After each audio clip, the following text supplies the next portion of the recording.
ഓം നമോ ഭഗവതേ വാസുദേവായ.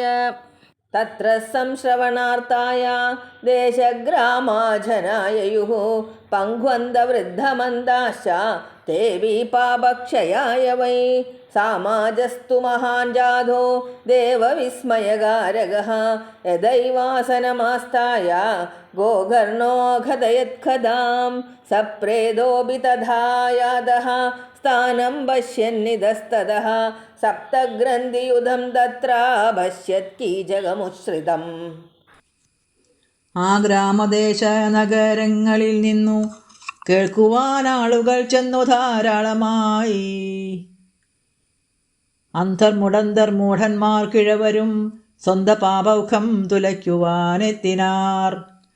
വിണ്ണവരും പാരം അത്ഭുതപ്പെട്ടിടും വണ്ണം മഹത്തരമായിരുന്നു സഭ.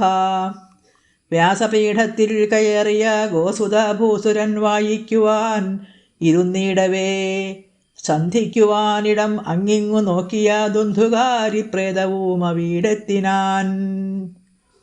വേണുവൊന്നേറെ ഉയർന്ന് ഏഴുമുട്ടത്തു കാണാം കഥാവേദി തന്നന്തികത്തിലായി. തന്മൂലഛിദ്രമാവിശ്യ ശ്രവണാർത്ഥം സ്ഥിതോ ഹ്യസൗ വാദരൂപീ സ്ഥിതം കർത്തും അശക്തോ വംശമാവിശൻ.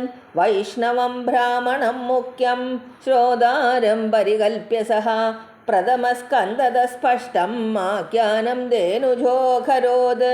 ദിനാന്തേ രക്ഷിതാ ഗാഥ തദാ ചിത്രം ബഭൂവഃ വംശൈകഗ്രന്ഥിഭേദാദ്ഭൂത് സശബ്ദം പശ്യതാം സദാം. അമ്മുളമൂട്ടിൽ പഴുതൊന്നു കണ്ടതിൽ ചെമ്മേ ശ്രവിപ്പാനിരുന്നിത പ്രേതവും. തഞ്ചമായി കഥ കേൾക്കാൻ സ്ഥിരപദം തഞ്ചാതെ വാദാത്മകനു സാധിക്കുമോ? വൈദിക വൈഷ്ണവ വിപ്രനെ ഏകനെ ശ്രോതപ്രമുഖനായി വാഴിച്ചനന്തരം സ്പഷ്ടമായ ആർക്കും അർത്ഥം ഗ്രഹിക്കത്തക്ക മട്ടിൽ അങ്ങ് ആദിമസ്കന്ധം മുതൽ തന്നെ ധേനുജാതൻ തുടങ്ങി കഥ. സന്ധ്യയെ മാനിച്ചു പിന്നെ നിറുത്തിനാൻ വായന. അപ്പോൾ അവിടെ ഒരത്ഭുത സംഭവം അപ്പുരുഷാര സമക്ഷം ഭവിച്ചിതു. പൊട്ടിവീണ മുളതൻ പ്രഥമഗ്രന്ഥി പെട്ടെന്നു വിസ്മയസ്തബ്ധരായവരും. ദ്വിതീയേ നിത്തദാ സായം ദ്വിതീയഗ്രന്ഥിവിഭേദനം. തൃതീയേ നിത്തദാ സായം തൃതീയഗ്രന്ഥിവിഭേദനം. ഏവ സപ്തദിനൈശ്ചൈവ സപ്തഗ്രന്ഥിവിഭേദനം കൃത്വാ സ ദ്വാദശസ്കന്ധ ശ്രവണാത് പ്രേതദാം ജഹൗ. രണ്ടാം ദിനം ദ്വിതീയഗ്രന്ഥി ഇങ്ങനെ വിണ്ടു. തദ്ഗ്രന്ഥി 7 നാളിനകം ദ്വാദശസ്കന്ധപര്യന്തമി സംഹിത സാദരം ശ്രദ്ധിച്ചു കേട്ടതിൻ മൂലമായി പാതകമാകെ തുലഞ്ഞ നിമിഷമപ്രേതമാർന്നാനൊരു ചാരു ദിവ്യാകൃതി. ദിവ്യരൂപധരോ ജാതഃ തുളസീദാമമണ്ഡിതഃ പീതവാസാഗനശ്യാമോ മുകുടീകുണ്ഡലാന്വിതഃ. നനാമാഭ്രാതരം സദ്യോ ഗോകർണം ഇതി ചാബ്രവീത്. ത്വയാഹം മോചിതോ ബന്ധോ കൃപയാ പ്രേതകശ്മലാത്. ധന്യാ ഭാഗവതീ വാർത്താ പ്രേതപ്രീഡാ വിനാശിനി. സപ്താഹോഭിത്തദാ ധന്യഃ കൃഷ്ണലോകഫലപ്രദഃ. മഞ്ഞ നിറപ്പട്ടുടുത്തു തുളസിതൻ മഞ്ജുളമാല ധരിച്ചു മനോജ്ഞനായി. ചാരു കിരീടവും കുണ്ടലദ്വന്ദ്വും നേരെ അണിഞ്ഞു ഘനശ്യാമളാഭനായി. ധേനുജ ഭ്രാതാവുതൻ കാലിണകളിൽ വീണു നമസ്കരിച്ചീവണ്ണമോദിനാൻ. മാമകബന്ധോ ഭവത്കൃപ മൂലമായി മഹാപാപത്തിൽ നിന്നു മോചിച്ചു ഞാൻ.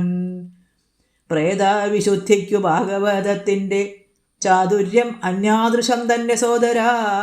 കേൾപ്പവർക്കും ശ്രീഹരിപദമേകിടും സപ്താഹപാരായണം ധന്യധന്യമാം. കമ്പന്തേ സർവപാപാനി സപ്താഹശ്രവണേ സ്ഥിതേ. അസ്മാകം പ്രളയം സദ്യഃ കഥാ ചേയം കരിഷ്യതി.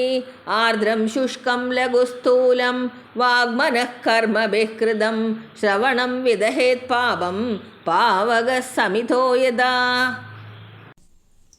ഇന്നിസ്സദസ്യ തന്നുന്നത ദുഷ്കൃത സന്തോഷമെല്ലാം വിറപ്പൂ കിടുകിടേ ശ്രദ്ധയോടിക്കഥ കേട്ടിരിക്കുന്നൊരീ മർത്യരിൽ മാത്രപോലും വസിച്ചിടുവാൻ കേൾപ്പില്ല ഞങ്ങൾ കുലേശവും ഞങ്ങളെ ഇപ്പോഴയ്യോ തുലച്ചിടുമിക്കഥ.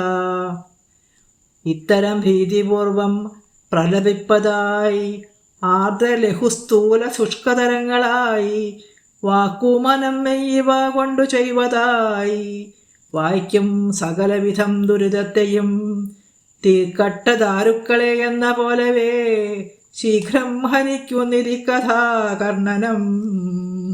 അസ്മിൻ വൈ ഭാരതേ വർഷേ സുരഭിർദേവ സംസദി അക്കദാ ശ്രാവിണം പുംസാം നിഷ്ഫലം ജന്മകീർത്തിതം. ഈ ഭാരതാവനീ തന്നില സത്കഥ താൽപര്യമോട് കേൾക്കാത്തവർ തഞ്ജനി നിഷ്ഫലം താനെന്ന അമർത്യസഭയില ഗീഷ്പതി തൊട്ടവർ കീർത്തിച്ചിരിക്കുന്നു. കിം മോഹദോ രക്ഷിതേന സുപുഷ്ടേന ബലീയസ അദ്രുവേണ ശരീരേണ ശുഗശാസ്ത്രകഥാം വിനാ. മോഹം നിമിത്തമായി കാത്തു വളർത്തുമീ ദേഹം നശിച്ചു പോകുന്നതെന്നാകയാൽ ശ്രീശുഖശാസ്ത്രശ്രവണത്തിനായി തന്നെ ഈ ശരീരം വിനിയോഗിക്കുവൻ ദൃഢം. ശ്രീഹരയേ നമഃ.